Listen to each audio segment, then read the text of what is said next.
Votre 13h, nous vous dirons tout du harcèlement par l'ennui.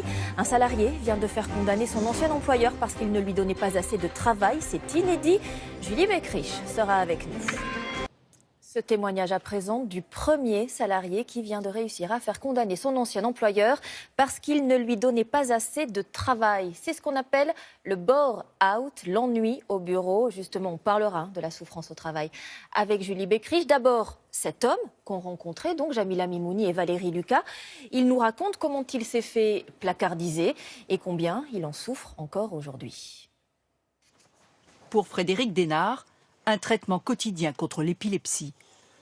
Je viens d'avoir une crise il y a très peu de temps, j'ai un médicament d'urgence et le soir, là j'ai toute cette batterie de médicaments à prendre pour tenter de juguler les crises en fait.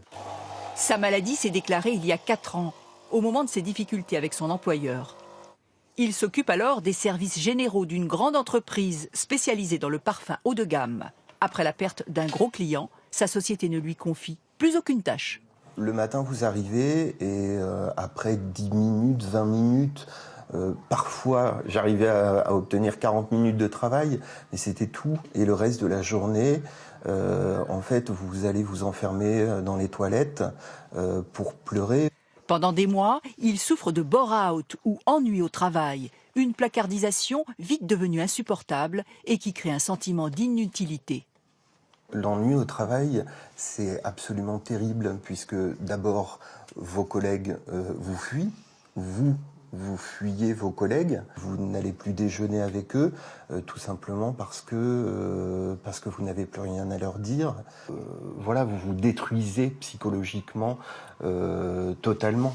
Sa santé se dégrade, anxiété, fatigue, déprime, première crise d'épilepsie au volant. 6 mois d'arrêt maladie pendant lesquels son employeur le licencie. Malade, par manque de travail, les médecins ont pu établir une relation entre sa maladie et la situation d'ennui au travail. Il y a toute une série de pathologies et le psychiatre explique l'apparition de cette symptopathologie semble être consécutive à des difficultés au travail. Aujourd'hui, il n'est plus en capacité de travailler. 4 ans après, la brutalité de son licenciement est toujours présente et le simple fait d'effectuer le même trajet qui le menait à son travail lui est difficile. Là, c'est la ligne habituelle que je prenais quand j'allais travailler, donc je changeais à Concorde et donc j'ai toujours un énorme pincement au cœur quand j'arrive à la station et voilà, c'est tout de même une partie de ma vie, quoi. En 2015, avec son avocat, il porte plainte pour licenciement abusif. Son ex-employeur vient d'être condamné. Là, ça vient d'être tranché pour la première fois. Le fait pour l'employeur de retirer ses fonctions aux collaborateurs, eh bien, c'est condamnable et ça provoque du harcèlement moral. Donc, ça va permettre à un certain nombre d'autres salariés, et ils sont en nombre extrêmement important, de pouvoir franchir la barrière et de dire qu'eux aussi sont dans une situation de souffrance. L'ex-employeur de Frédéric Desnard devra lui payer 50 000 € de dommages et intérêts. Mais cette victoire lui laisse un goût amer.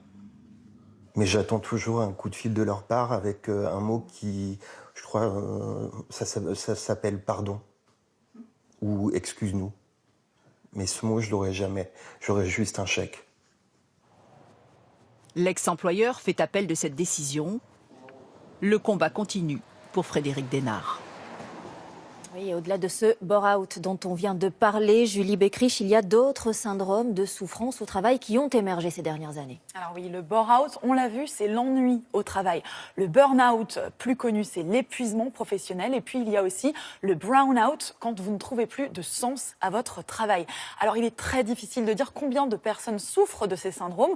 30 000 selon l'INVS, l'Institut de veille sanitaire. 3 millions selon un cabinet de prévention des risques psychologiques et sociaux. Tout le monde s'accorde en tout cas pour dire que la souffrance au travail augmente ces dernières années, en cause une société de la performance et des résultats et surtout l'usage effréné des nouvelles technologies qui brouillent la frontière entre travail et vie privée. Mais alors pourquoi c'est si difficile de dire précisément combien de personnes sont en souffrance au travail? Alors parce que ces syndromes ne sont pas définis clairement comme des maladies, ils n'apparaissent pas dans la classification internationale des maladies de l'OMS, l'Organisation mondiale de la santé, et donc forcément, ils ne sont pas reconnus non plus comme des maladies professionnelles. Oui, et derrière tout cela, il y a un enjeu financier important en termes de prise en charge. Oui, le coût social du stress professionnel est estimé entre 2 et 3 milliards d'euros. C'est colossal, ça inclut les dépenses dues à l'absentéisme, aux cessations d'activité et aux décès prématurés. Jusqu'ici, c'est l'assurance maladie, donc la collectivité, nous tous qui payons. Dans le cas du burn-out, s'il était reconnu comme maladie professionnelle, ce serait aux entreprises de mettre la main à la poche. Ceux qui défendent cette idée estiment même que si les entreprises avaient à payer, elles seraient aussi plus impliquées dans la prévention des risques de burn-out. Ainsi, leur nombre diminuerait. Ce serait un cercle vertueux. Merci Julie Beckrich.